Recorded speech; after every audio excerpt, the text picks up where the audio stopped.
again, and welcome to part 2 of Turning a Goblet, an in-depth guide. I'm just going to start sanding, and normally I would have my extraction system on as well as my respirator, but the extraction is a little bit loud, so I'll just be wearing my respirator. Okay, let's get on. There are several methods of sanding. You could use cloth back abrasive like this. You can even use a drill with a small arbor, or if you don't want to get your fingers in here, just get a dowel, and what I do here is just staple some Velcro on there. Then I can attach a pad to the Velcro and my abrasive to the pad, and then I can do my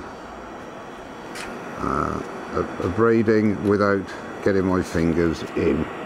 And as I say, normally I'd put my extraction on, but I'm not going to. Now the big thing with when you're sanding is to keep the pressure the same. So I'm starting with 180 because the negative rate scrapers have got a nice finish surface. And then you can just put that there so that you can get to the base as well, and your fingers are out of the way.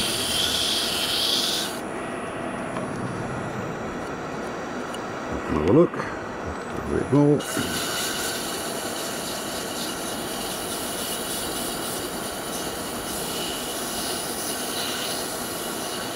And the important thing for having the same amount of pressure on each grade is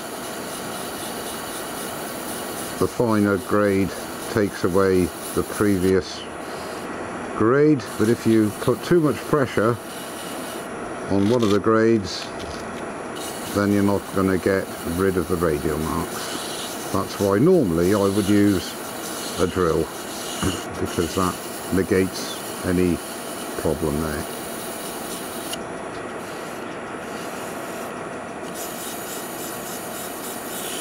Okay, so that's the 180, and now we go to 240,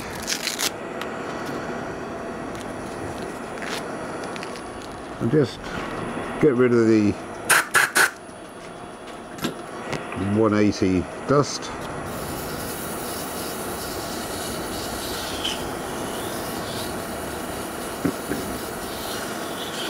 And this is just my own personal preference. I've got to do the lip there with 180, but I should get away just with 240, I think, is to finish the inside of the goblet and then work on the rest of it.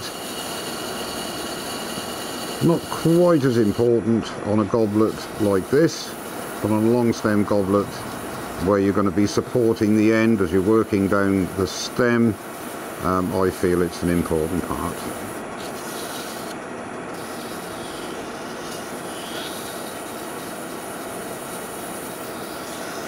Okay, so that's all the sanding needed. Let's just get rid of the excess there. And now we put some sanding sealer on the inside and on the edge.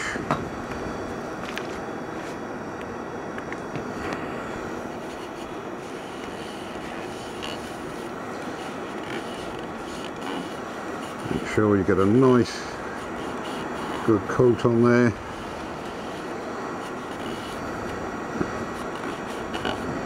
Make sure you get all the bits.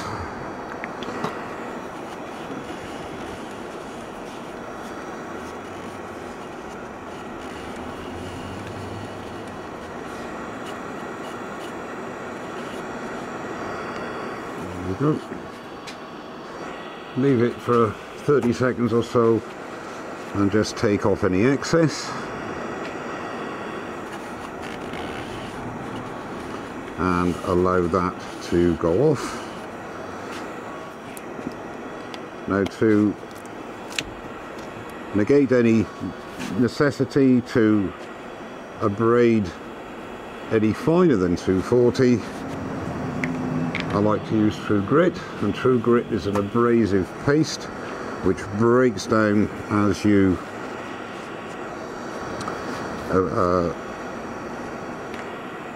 rub it. So a good coat of that, and again start off fairly low, approximately 580 RPM, just to start the process off. And what happens is the abrasive particles in the paste break down and will end up giving you a finish at around 1000 to 1200 grit without the fine dust. And you just work on that for a couple of minutes.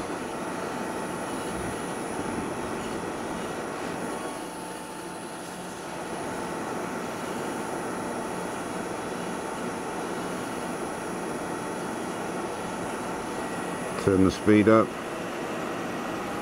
to around 1000 RPM and just keep working the True Grit into the piece, and then take a clean piece of towel and continue the process until you get no residue on your paper towel, and then that means that the True Grit has done its job. No extreme pressure, because again in the early stages, as I say, it's an abrasive grit, and if you put too much pressure on, you could in actual fact develop some score lines. And take a completely clean part, and as I say, the True Grit has done its job when you've got no residue on the paper, which is now. Okay, so the next thing then is to apply the finish of your choice, and in my case I'm going to be using Hampshire Sheen wax. Just give a couple of 30 seconds again, just to make sure the True Grit has gone off, and I'm just going to give one coat of wax on this occasion, but you can put as many as you like on. And I'm often asked if you can use these goblets with this sort of a finish. It is purely for ornamental purposes.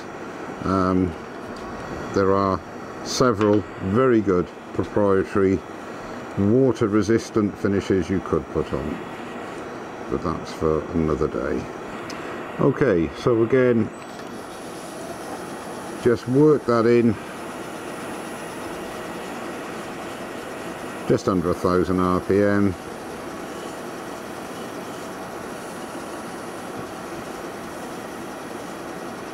Working to the edge of the piece,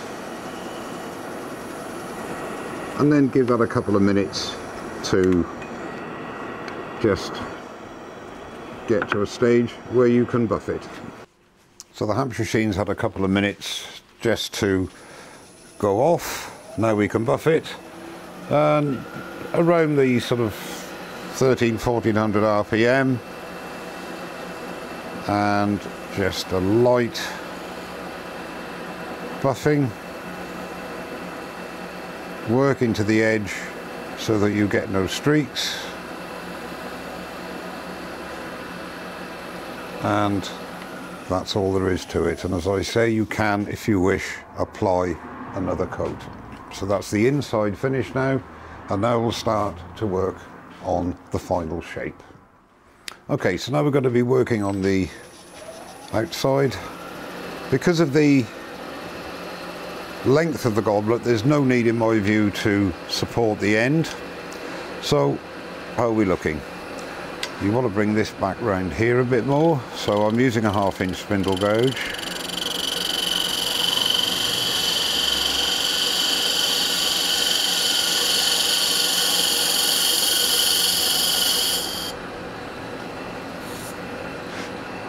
Come down a little bit more. Just very light cuts, just finessing that shape.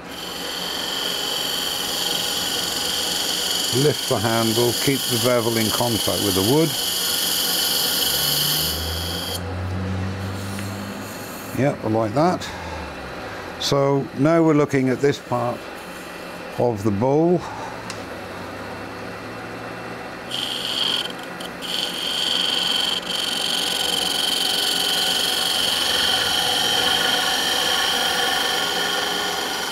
Lift the handle and come round.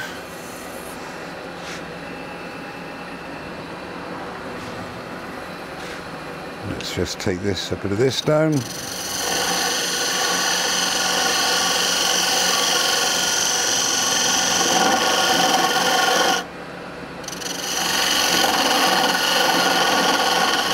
Actually do a little bit more speed.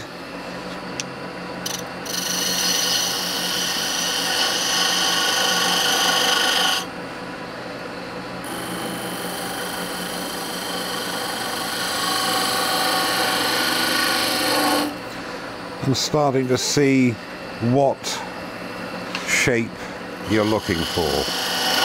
Now, as you know, most of my goblets I like a bit of detail at the bottom, so we'll bring this round.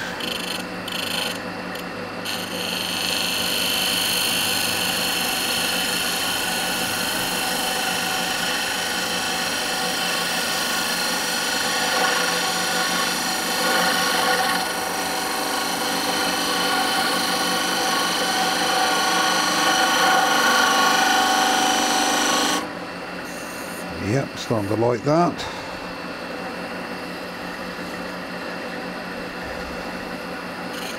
A little bit bulgy here, so I'm just going to pick up a light cut.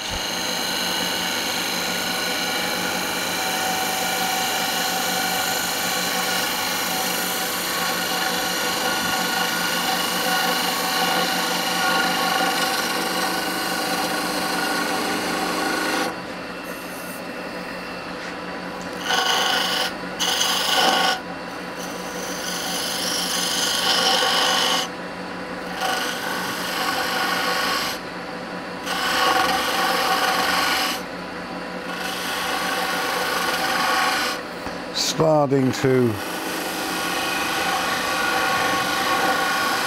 get to the final shape.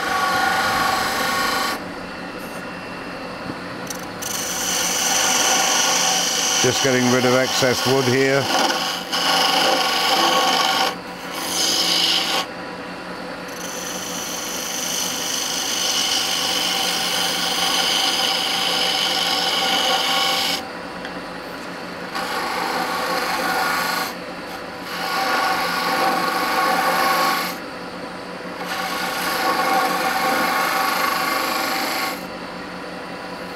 I want that a bit smaller.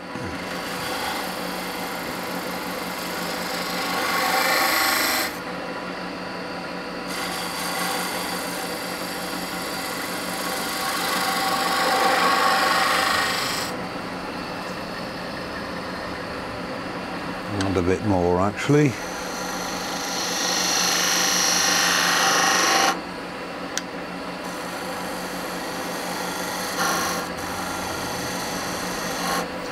That's the sort of a shape I'm looking at, but I want this detail here to be a bit smaller, so take a bit of wood off here, give me some room to work with. So I was just checking the cameras on.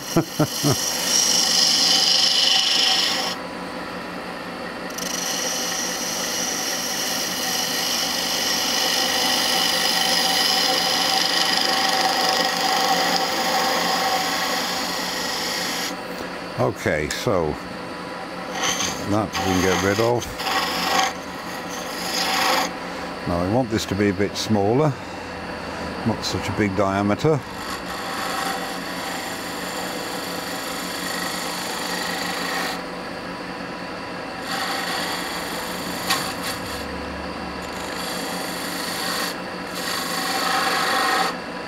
That's better.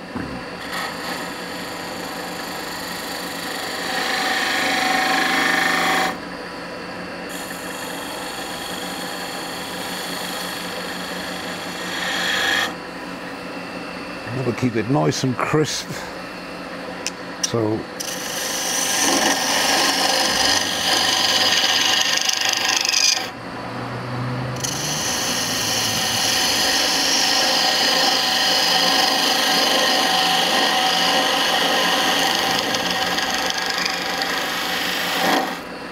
now when I'm doing this here, getting rid of wood, I'm practicing my cove, if you like, my sweep. So I can do that unless it's for the bed when I get down to the base. But I can do that while I'm at this part of the goblet as well. Now we've got to decide what sort of detail I want.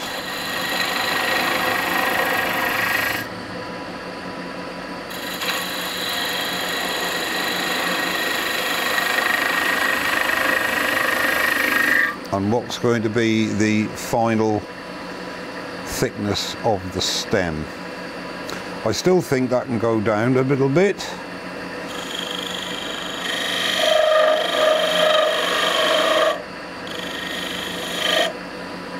And then just go in here, nice and gently.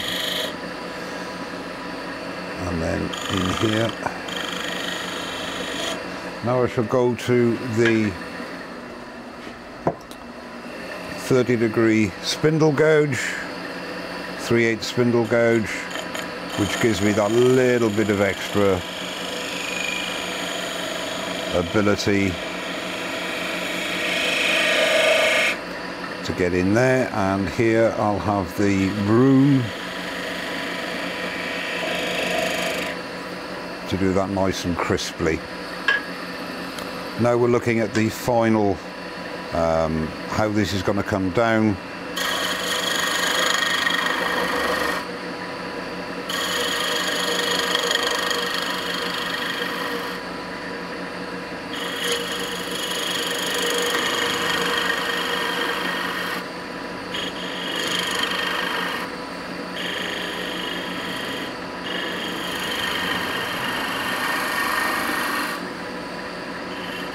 Now this isn't going to be a thin stem goblet, as I've explained. So just looking there, that looking quite nice. Now I want to get this piece here a little bit more defined, and we've got a little bit of chip out there as well. That's not very good. So we'll go back to the 3/8 spindle gouge, making sure that the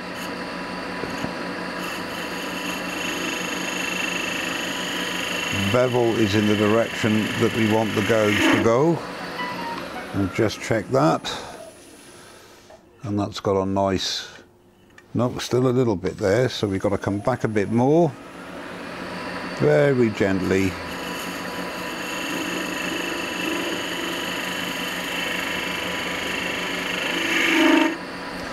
And then this way, just to make a nice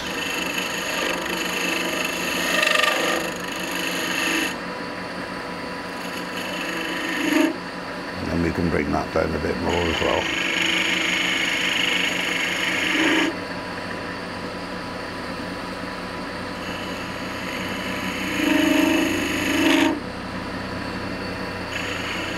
Now you can use a skew for this, which I do normally use.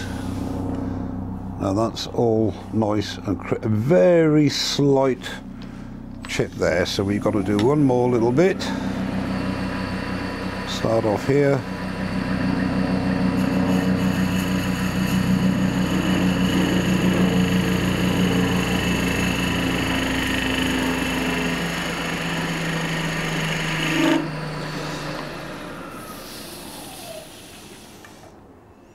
And that's just about perfect, although I say so myself. Okay, so I'm happy with that, and now it's a case of just working down the stem to the base. So you want to get rid of wood. Now my advice always is not to take loads of wood away at the beginning,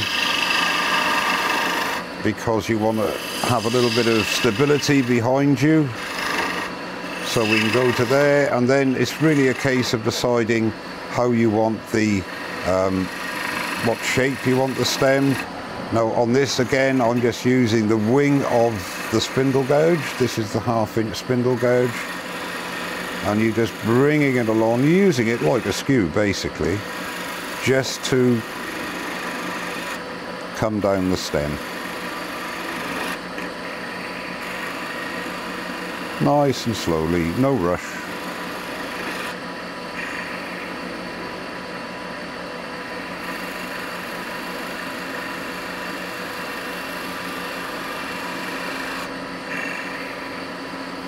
A little bit more there, come in a bit more, and yeah, I'm liking that shape. Okay, so that's going to be the general dimension. I could actually put a bit more speed on now, up to 1700, and just keep moving wood away. And as I say, as you're moving the wood away, you can do a cut to give you that nice curve, and you're practicing on that, and you can see how it's looking. But all we're doing here is getting rid of waste wood. As I say, this is the way I do it.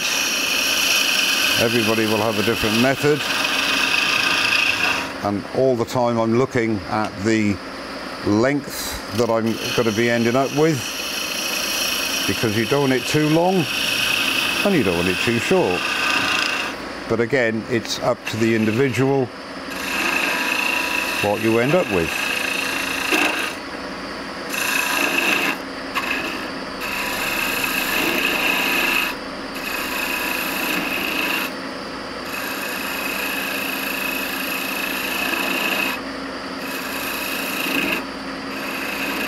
And all I'm doing is using just to the left of the nose and the wing, and just bringing it down nice and easily. And don't forget, when we're braiding, we can do the final nuances.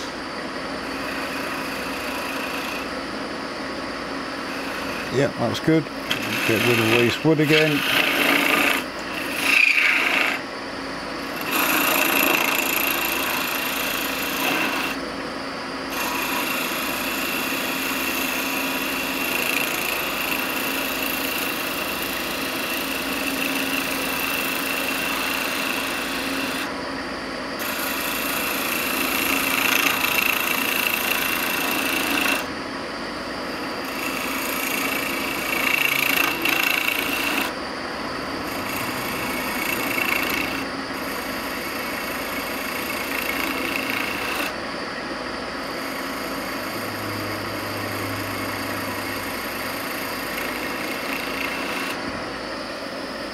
Yep.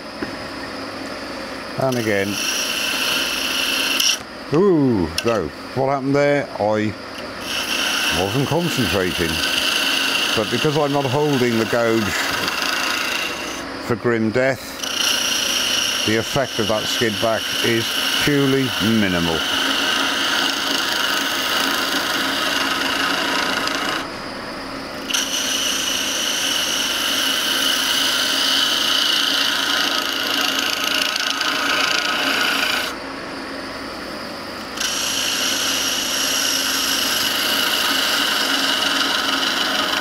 Saying all the time, I'm looking to see what sort of length I'm going to be ending up with, and it's not going to be a lot longer than this actually.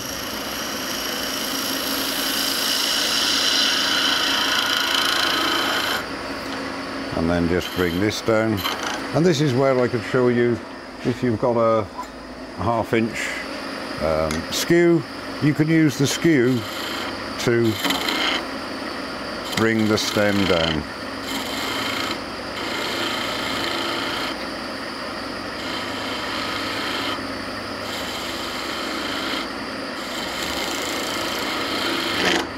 Now with not a long goblet like this one isn't, a long stem goblet, you don't need support under the stem, as long as you use light passes. you're not going to have a problem.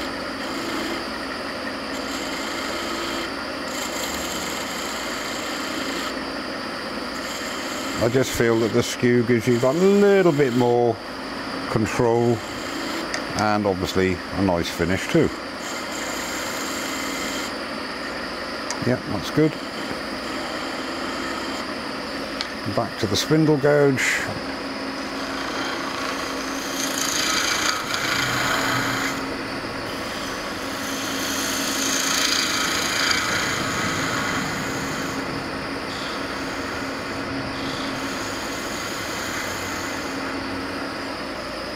Now I could actually have a little feature there, but on this one I'm just going to go and blend straight into the stem. And another catch.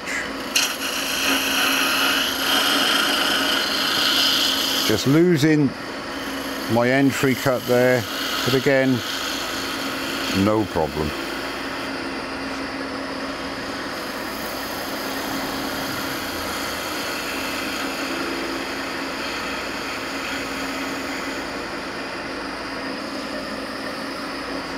Just a very slight step there, but that would sand out, but you could use the wing of the gouge to get to there. Just keep it the same.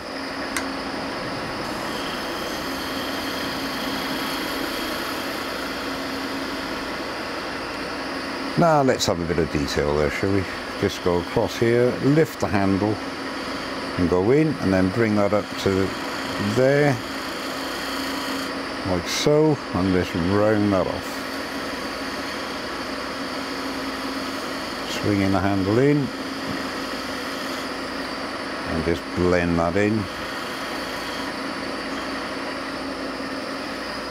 Yes, I quite like that. Okay, now I personally don't like the base any wider than the bowl. So I'm looking at it now, and I just want to bring the base down a little bit. So I'll just use again, the 1/2 inch spindle gouge to give me some idea of the final diameter. A little bit more.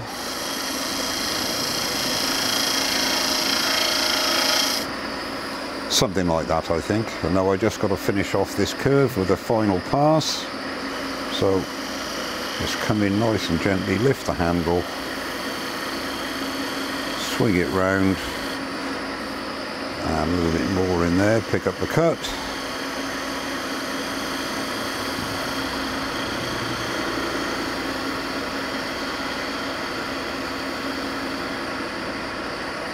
Just to get that little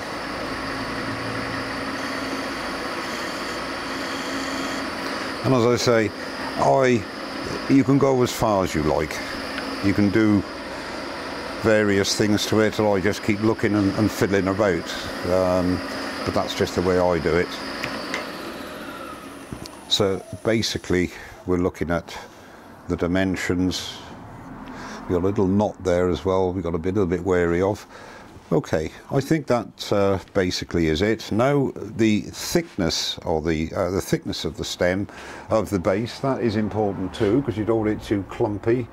So in this case, I just take a narrow parting tool and start, say, there.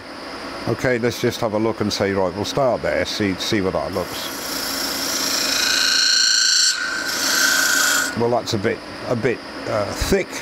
So we can just play around with it, put a bit more in, lift the handle, and I think that's about right for the dimensions of the goblet. So now we just want to undercut a little bit here, lift the handle,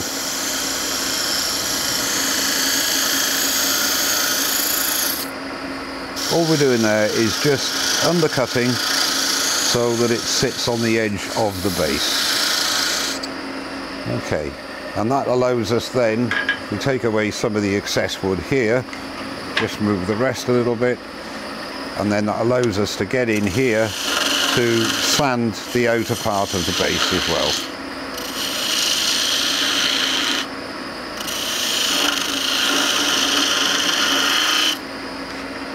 back.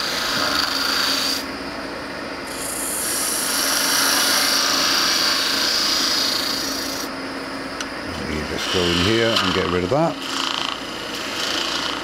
Bearing in mind this is all waste wood, and then we can sand under there as well.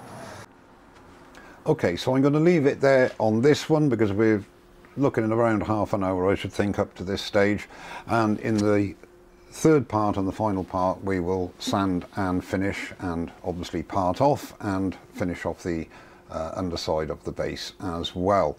I hope you found it of some interest. It's gone on a bit long because I don't want to miss anything out, my thought process, etc. And I will reiterate, I'm not a production turner, so I have the luxury, if you like, of doing changes as I'm going. Okay, well, thank you very much indeed for watching. Don't forget to subscribe and share, and I'll see you very soon on the last part. Cheers now.